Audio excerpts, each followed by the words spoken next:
We all love to buy, but we hate to be sold. So as professional salespeople, what we want to talk about today is literally not selling anything. What we want to talk about is literally allowing our prospects to buy. And in allowing our prospects to buy, it only makes sense that we understand the buying-selling process. So in our time together, what we want to do is that we want to explore what this buying-selling process is all about. Naturally, the first step of this is what we refer to as building rapport.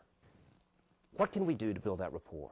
What we want to talk about in our time together is ways to build that rapport on a positive level, as well as how to build that rapport on a subconscious level, because so much is going on a subconscious level. Is rapport enough to make the sale? Absolutely not. Will you make the sale without rapport? Absolutely not. And from rapport, we move to relationship.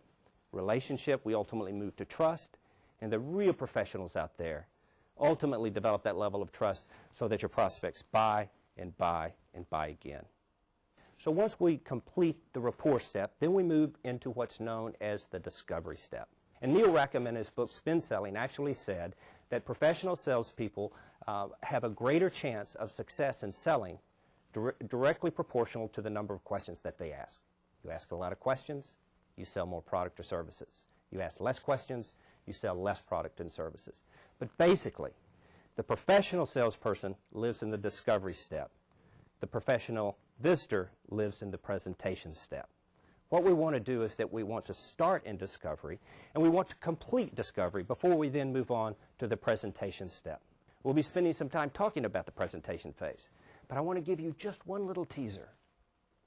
Last year, Sears sold over 40,000 quarter-inch drill bits. 40,000 people around this country went to Sears, parked in the parking lot, went into the hardware section, picked up a quarter-inch drill bit, took it to the cash register, paid for it, took it home, and not a single one of those people wanted a quarter-inch drill bit. You say, how could that be? How could 40,000 people go to Sears, go into the parking lot, pick up a quarter-inch drill bit, buy it, take it home, and not a single one of those people wanted a quarter-inch drill bit? They didn't want the quarter-inch drill bit. What they wanted was the quarter-inch hole. To get the hole, you have to buy the bit. Well, it's so true in our presentations today. Where are we concentrated? Are we concentrating on the bit, or are we concentrating on the hole? The reality of the situation is our products don't want what our product is. Our prospects want what our product does. So we don't want to concentrate on the features until we tie those features to the benefit. So what we have to do as professional salespeople is we have to have that ready reserve.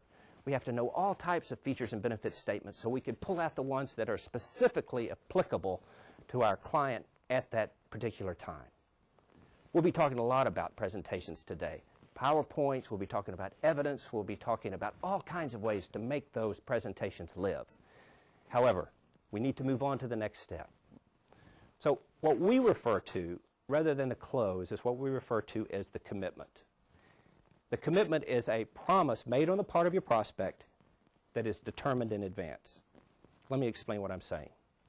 This one concept may double your income. It surely did for me. And what I want you to do is to be able to walk out of here with some ideas that you can use this afternoon that's going to make you more money and put more dollars in your pocket. Here's what I mean. I can't tell you the number of times that I have walked into a prospect's office or called a prospect on the phone, and I had no idea what I wanted to accomplish from that call.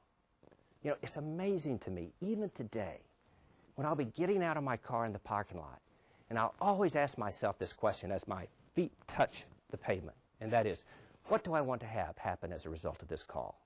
And I can't tell you the number of times I haven't been able to answer that question. What we have to do as professional salespeople is that we have to be very, very clear about what we want to have happen as a result of this call. And what we want to have happen can be expressed as a commitment or a promise made on the part of our prospect. Let me explain what that might mean.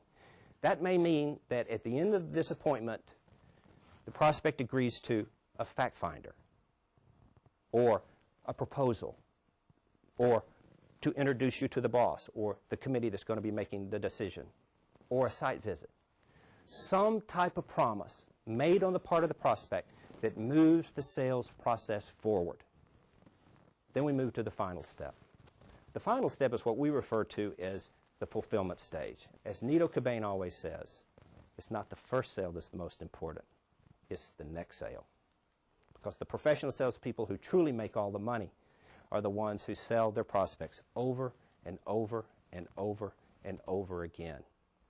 Today's selling environment, it's not enough to satisfy your customers' needs. What we must do is to exceed customer expectations.